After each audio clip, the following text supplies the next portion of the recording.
I'm going to show you how to do some waterfalls and also movement of water, current. I'm using a fan brush, and I've just loaded it with a little bit of white. And if I just underpainted this with a little bit of blue, and I'm going to hold my handle straight out. I'm tilting mine because of demonstration purposes, but hold it straight out, touch with the middle of your brush, and just go back and forth.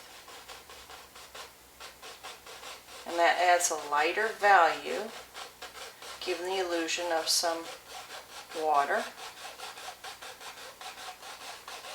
Because I'm moving horizontally, it's going to look realistic. Water always moves horizontally. Now I can have another area of water coming from here. If I just touch it, it can look like little splashes.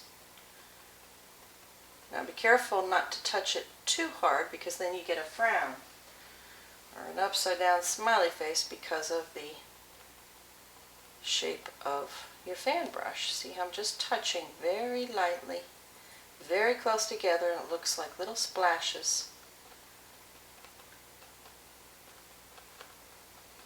Now at some point I've got to decide on where my waterfall is, and I think I'll stop there. Now if I touch the canvas, you can go from, and I'm going to show you two different kinds, or two different angles. Let's say the water was coming from back here. So if it's coming from the left side, I'll pull to the right, then brush downward.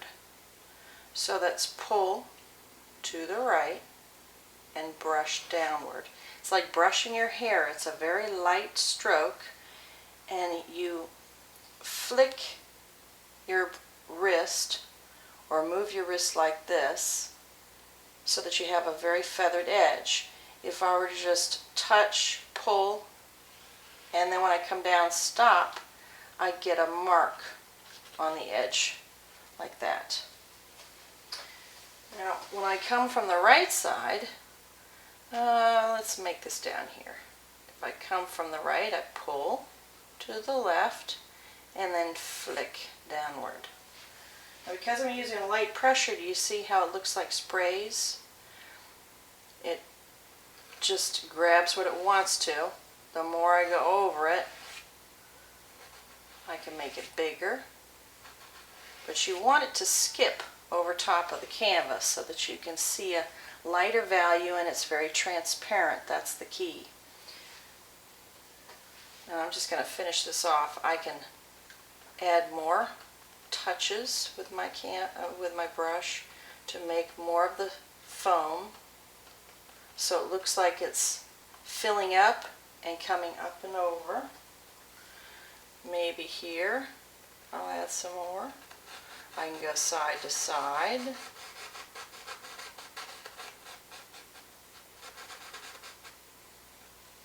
I'll come back with a little bit more paint and just touch very lightly. I'm going to leave this hole in the middle. I may put a rock in there. I don't know, that's the beauty of painting. You can do whatever you want. But the touching is going to give that illusion of little ripples or splashes of water in the background, causing these waterfalls. I'm going to have some rocks over here maybe on the left and right side, giving the indication of why this waterfall is turning or pushing towards the left here and towards the right. Now as far as finishing off your waterfall, you can use the fan brush. I'm going to show you two different ways.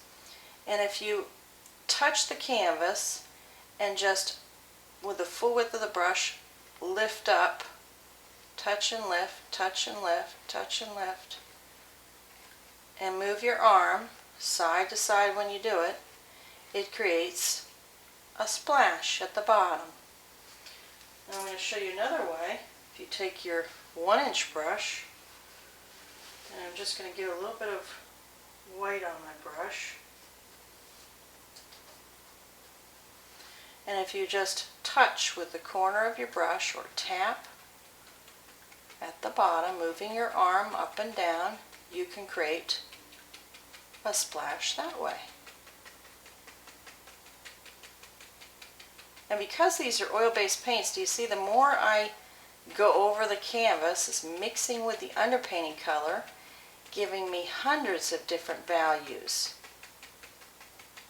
That's a pretty big wave, or waterfall. So it may be producing a big splash at the bottom.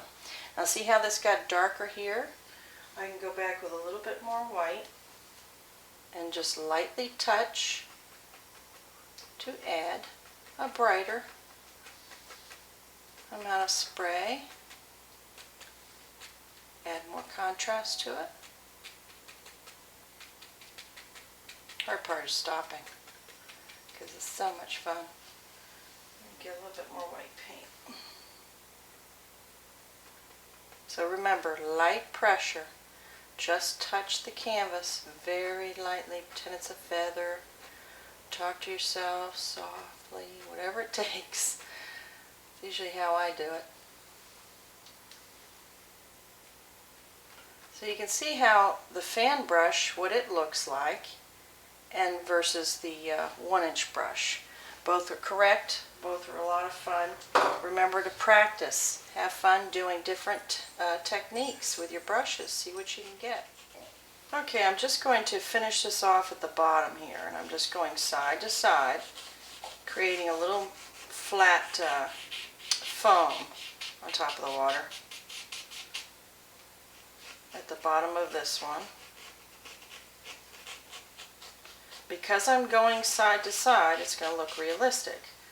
Now I can also add a little bit more white, and again tap. Let me see, you may not be able to see that. There we go.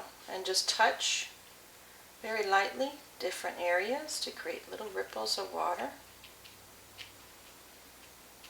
over top of that lighter shade. Yeah, like that.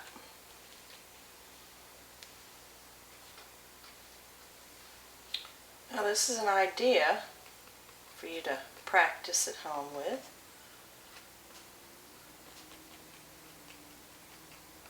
On how to create, this is how you create 2 waterfalls, and 2 different ways with 2 different brushes, the splash at the bottom.